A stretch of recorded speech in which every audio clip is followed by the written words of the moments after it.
സ്തംഭിച്ചു പോയ ഒരു ദിവസമുണ്ട്. മനുഷ്യന്റെ എല്ലാ സുരക്ഷാ സംവിധാനങ്ങളെയും വെറും മിനിറ്റുകൾക്കുള്ളിൽ തകർത്ത ഒരു പ്രഭാതം. ടെലിവിഷൻ സ്ക്രീനുകളിൽ, ഫോൺ കോളുകളിൽ, വാർത്താ തലക്കെട്ടുകളിൽ എല്ലാം ഭീകരതയുടെ ആ നിമിഷം നിറഞ്ഞു നിന്നു.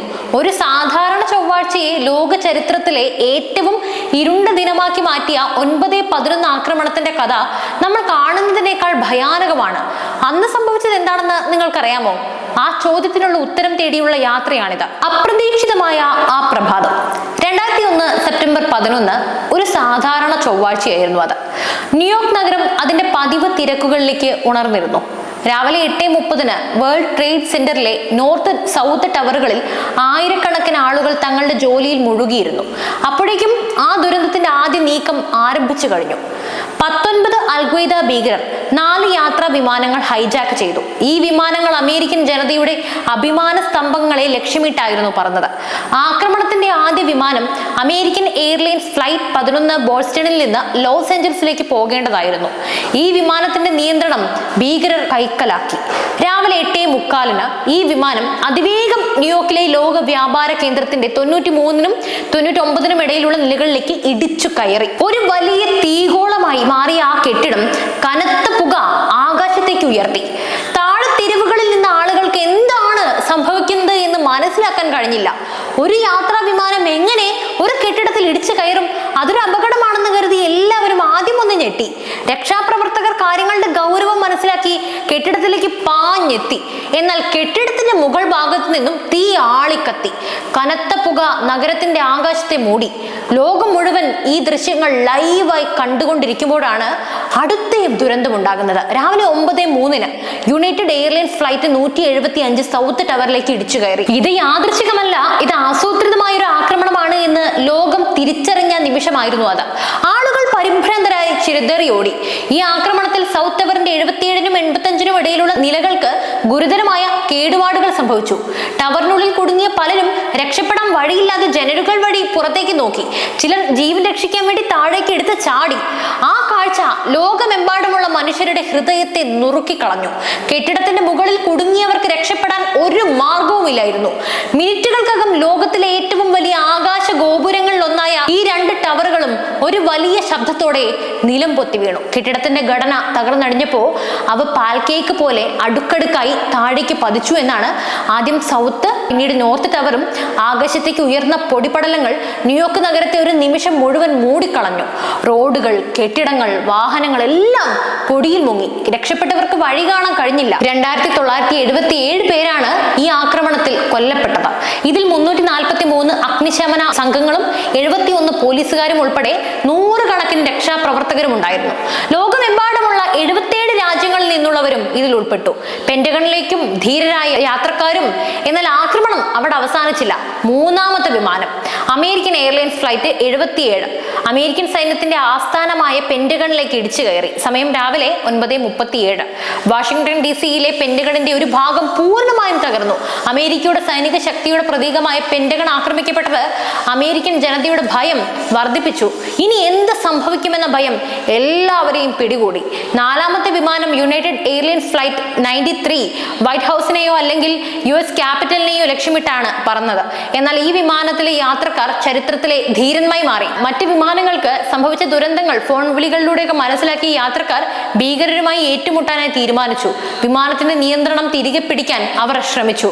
യാത്രക്കാരനായ ടോഡ് ബീമർ ഫോണിലൂടെ ബന്ധുവിനോട് പറഞ്ഞ ലെറ്റ്സ് റോൾ എന്ന വാക്ക് പിന്നീട് ധീരതയുടെ പ്രതീകമായി മാറി. ഭീകരരും യാത്രക്കാരും തമ്മിലുണ്ടായ ഏറ്റുമുട്ടലിനൊടുവിൽ വിമാനം പെൻസിൽവാനിയയിലെ ഷാങ്സില്ലയിൽ ഒരു പാടശേഖരത്തിൽ തകർന്നു വീണു. വൈറ്റ് ഹൗസ് എന്ന ലക്ഷ്യസ്ഥാനത്ത് എത്തുന്നതിന് മുമ്പ് തന്നെ ആ വിമാനം തകർന്നു വീണത് കൂടുതൽ വലിയ ദുരന്തങ്ങളൊക്കെ ഒഴിവാക്കി. പദ്ധതിയുടെ പിന്നാമ്പുറങ്ങൾ ഈ ആക്രമണത്തിന്റെ ബുദ്ധികേന്ദ്രം അൽഖ്വയ്ദ ഭീകരനായ ഖാലിദ് ഷെയ്ഖ് മുഹമ്മദ് ആയിരുന്നു. 1996 ബിൻ ലാദൻ സുഡാനിൽ നിന്നും അഫ്ഗാനിസ്ഥാനിലേക്ക് മാറിയതിനു ശേഷമാണ് ഈ പദ്ധതിക്ക് രൂപം നൽകിയത്. അമേരിക്കൻ സാമ്രാജ്യത്തിനെതിരെയും മധ്യേഷ്യയിലെ സൈനിക സാന്നിധ്യത്തിനെതിരെയും അൽഖ്വയ്ദ ഭീകരർക്ക് ഉണ്ടായിരുന്നൊരു വൈരാഗ്യമാണ് ഈ ആക്രമണത്തിന്റെ പ്രധാനപ്പെട്ട കാരണം. അമേരിക്കയുടെ സമ്പദ് വ്യവസ്ഥയെയും സൈനിക ശക്തിയെയും ആഗോള സ്വാധീനത്തെയും എങ്ങനെയെങ്കിലും തകർക്കുക എന്നൊരു ലക്ഷ്യമായിരുന്നു അവരുടെയൊക്കെ ലക്ഷ്യം. വർഷങ്ങളോളം നീണ്ട ആസൂത്രണത്തിന് ശേഷം അവർ ഈ ആക്രമണം നടപ്പിലാക്കി. ഈ ആക്രമണം ലോകത്തെ മുഴുവൻ നടുക്കിയ ഒരു ഭീകര പ്രവർത്തനമായിരുന്നു. ആക്രമണത്തിന് ശേഷമുള്ള ലോകം ഉടൻ നടന്ന പ്രതികരണങ്ങളൊക്കെ ആക്രമണത്തിന്റെ പിന്നാലെ അന്നത്തെ American president George W Bush ഭീകരവാദത്തിനെതിരായി യുദ്ധം പ്രഖ്യാപിച്ചു. ലോകം മുഴുവൻ ഇതിന് പിന്തുണ നൽകി. ആക്രമണത്തിന്റെ ബുദ്ധികേന്ദ്രമായ അൽ ഖ്വയ്ദ ഭീകര സംഘടനയെയും അവർക്ക് താവളമൊരുക്കി നൽകിയ അഫ്ഗാനിസ്ഥാനിലെ താലിബാൻ ഭരണകൂടത്തെയും ലക്ഷ്യമിട്ടുകൊണ്ട് അമേരിക്കൻ സൈന്യം അഫ്ഗാനിസ്ഥാനിലേക്ക് കയറി. ഏതാനും മാസങ്ങൾക്കകം താലിബാൻ ഭരണകൂടത്തെ താഴെ ഇറക്കാൻ കഴിഞ്ഞു. എന്നാൽ ബിൻ ലാദൻ ഒളിവിൽ പോവുകയായിരുന്നു. 9/11 ആക്രമണം അമേരിക്കയുടെയും ലോകത്തിന്റെയും സുരക്ഷാ നയങ്ങളെ അടിമുടി മാറ്റിമറിച്ചു. വിമാനത്താവളങ്ങളിലെ സുരക്ഷാ പരിശോധനകൾ കൂടുതൽ കർശനമാക്കി.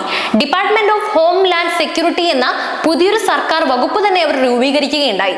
ഭീകരവാദ പ്രവർത്തനങ്ങൾ തടയുന്നതിനായി USA പാട്രിയോട്ട് ആക്ട് പോലെയുള്ള നിയമങ്ങൾ നിലവിൽ വന്നു. ഈ നിയമങ്ങൾ അമേരിക്കൻ പൗരന്മാരുടെ സ്വകാര്യതയിൽ വരെ ഇടപെടാൻ വേണ്ടി സർക്കാരിന് അധികാരം നൽകി. ഭീകരവാദത്തിനെതിരെയുള്ള പോരാട്ടത്തിൽ പൗരന്മാരുടെ സ്വാതന്ത്ര്യം എത്രത്തോളം പരിമിതപ്പെടുത്താം എന്നതിനെ കുറിച്ച് പിന്നീട് വലിയ വലിയ ചർച്ചകളും നടന്നു. ഒസാമ ബിൻ ലാദന്റെ അന്ത്യം വർഷങ്ങളോളം നീണ്ട പോരാട്ടത്തിന് ശേഷമാണ്. ഒളിവിൽ കഴിഞ്ഞിരുന്ന ഒസാമ ബിൻ ലാദനെ തേടിയുള്ള അമേരിക്കയുടെ പോരാട്ടം തുടർന്നുകൊണ്ടേയിരുന്നു. അത്രത്തോളം പകയായിരുന്നു അവർക്ക്. ഒടുവിൽ 2011 മെയ് 2 പാകിസ്ഥാനിലെ അബോട്ടാബാദിൽ ഒളിവിൽ കഴിഞ്ഞിരുന്ന ഒസാമ ബിൻ ലാദനെ അമേരിക്കൻ നേവി സീൽസ് ഒരു രഹസ്യ ഓപ്പറേഷനിലൂടെ വധിച്ചു. ലോകത്തെ വിറപ്പിച്ച ഒരു ഭീകരവാദിയുടെ അന്ത്യമായിരുന്നു അത്. അഫ്ഗാനിസ്ഥാനിലെ ദുരന്തപൂർണമായ അന്ത്യം അമേരിക്കൻ സൈനിക ചരിത്രത്തിലെ ഏറ്റവും നീണ്ട യുദ്ധങ്ങളിൽ ഒന്നായി തന്നെ അഫ്ഗാനിസ്ഥാൻ യുദ്ധം മാറി. ട്രില്യൺ കണക്കിന് ഡോളർ ഈ യുദ്ധത്തിന് വേണ്ടി അവർ ചെലവഴിച്ചു. സൈനികരും സാധാരണക്കാരും ഉൾപ്പെടെ 10,000-കണക്കിന് ആളുകളുടെ ജീവനാണ് നഷ്ടപ്പെട്ടത്. 2021 അമേരിക്കൻ സൈന്യം അഫ്ഗാനിസ്ഥാനിൽ നിന്നും പിൻവാങ്ങിയപ്പോൾ താലിബാൻ വീണ്ടും അധികാരത്തിലെത്തി. 20 വർഷം നീണ്ട പോരാട്ടത്തിന് ശേഷം എല്ലാം പഴയ പടിയിൽ എന്നത് 9/11 ദുരന്തപൂർണമായ മറ്റൊരു അധ്യായമായി മാറി. സ്മാരകങ്ങളും ഓർമ്മകളും. ന്യൂയോർക്കിൽ തകർന്ന കെട്ടിടങ്ങളുടെ സ്ഥാനത്ത് ഇന്ന് 2 വലിയ സ്മാരക കുളങ്ങൾ നിലകൊള്ളുന്നുണ്ട്. ഓരോ കുളത്തിന്റെയും വക്കുകളിൽ ദുരന്തത്തിൽ ജീവൻ നഷ്ടപ്പെട്ടവരുടെ പേരുകൾ ആലേഖനം ചെയ്തിട്ടുണ്ട്. ഈ സ്മാരകങ്ങൾ ആ ദുരന്തത്തെ ഓർമ്മിപ്പിക്കുന്നതാണ്.